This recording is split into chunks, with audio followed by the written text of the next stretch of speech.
जिंदाबाद जिंदाबाद जिंदाबाद।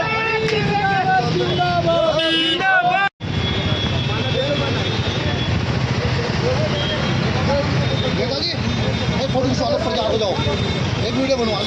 शहीद भाई जिंदाबाद।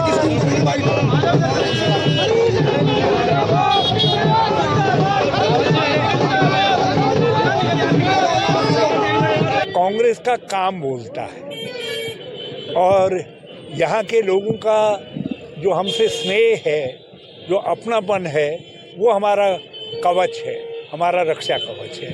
तो उसको कोई भी भेद नहीं सकता है, कोई उसको तोड़ नहीं सकता है। तो यहाँ के हरिद्वार के भाई बहन हमारी रक्षा करेंगे। 400 पार की बात इसलिए कर रहे हैं क्योंकि उनको भारत का संविधान बदलना है।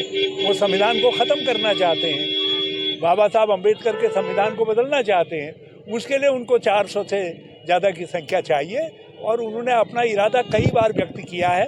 हाल ही में उनके एक 5 बार के सांसद हैं हेगड़े, उन्होंने भी कहा है कि हमको 400 से ज़्यादा सांसद इसलिए चाहिए क्योंकि हमको भारत का ये पूरा संविधान जो है बदलना है, जो है वो बाबा साहब अम्बेडकर की लीगेसी को समाप्त करना चाहते हैं, सामाजिक न्याय और आरक्षण के सिद्धांत पर हमला करना। वो जिसको भी टिकट मिलेगा उसको बड़ी मजबूती से जिताएगा और 2024 में निश्चित रूप से उत्तराखंड की जनता जो है राहुल गांधी जी को देश का प्रधानमंत्री बनाना चाहती है और पांचों की पांचों लोकसभा हम भारी मतों से जीतने जा रहे हैं। देखिए, पहली बार चुनाव लड़ने जा रहा हूँ ऐसा कोई मसला नहीं है, क्योंकि मैं दयाल सिंह कॉलेज दिल्ली में प्रेसिडेंट रहा हूँ और मैंने कई चुनाव लड़ाए हैं, बहुत अनुभव है लड़ाने का। और अब जो है सभी साथी मिलके, सभी कार्यकर्ता, हमारे विधायकगण, हमारे नेतागण सब मिलजुल के जो है चुनाव लड़ाएंगे और जिताएंगे। महंगाई बहुत बड़ा मुद्दा है, बेरोजगारी उससे बड़ा मुद्दा है और मुद्दे ही मुद्दे हैं। 10 साल में देश बहुत पिछड़ गया है। देश की जनता जो है, आप भुखमरी का जो कगार इंडेक्स है पहले 84 था, अब 184 हो गया है। इसी तरीके से ये अर्थव्यवस्था 5वीं बड़ी अर्थव्यवस्था तो कहते हैं, लेकिन उसकी नींव रखी गई कांग्रेस ने रखी हुई है और जो है कांग्रेस ही इसको आगे भी ले जा सकती है। वर्ल्ड के 3 नंबर की इकोनॉमी कांग्रेस के राज में ही बनेगी।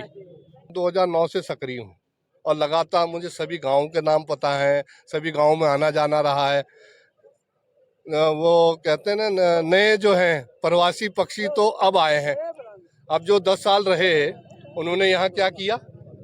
वो इतनी बड़ी उनके पास HRD मिनिस्ट्री थी, उन्होंने एक स्कूल, कॉलेज या यूनिवर्सिटी देने का काम भी नहीं किया। आज उनके खिलाफ इतनी एंटी इनकम्बेंसी थी कि एक दूसरे नए प्रवासी को लेके आए हैं और उनका भी रिकॉर्ड आप देखिए। 4 साल में अगर उन्होंने कोई काम यहाँ हरिद्वार में किया हो तो उसका उल्लेख करें। मैं उल्लेख कर सकता हूँ, हमारा कार्यकर्ता जो है सीना ठोक के कह सकता है कि हरीश रावत जी ने, चाहे वो सांसद के रूप में हो, चाहे केंद्रीय मंत्री के रूप में हो, चाहे मुख्यमंत्री के रूप में हो, जब मुख्यमंत्री थे तो हरीश रावत जी का मुख्यमंत्री आवास हरिद्वार के लोगों के लिए 24 घंटे खुले रहता था। आज आप देखिए, यहाँ मुख्यमंत्री के दर्शन ही होना मुश्किल है, आवास होना तो बड़ी दूर की बात है। जनता से मेरी अपील है, मेरे परिवार का जो एक रिकॉर्ड रहा है सेवा का, समर्पण का, हमारी एक नीति रही है और मैं उसी नीति के पर आगे बढ़ूंगा, जनता की सेवा करूंगा और 24 घंटे उनके लिए उपलब्ध रहूंगा। जैसे जो नीति रीति मेरे पिताजी ने बनाई है, मैं उसी नीति और रीति पर चलूंगा।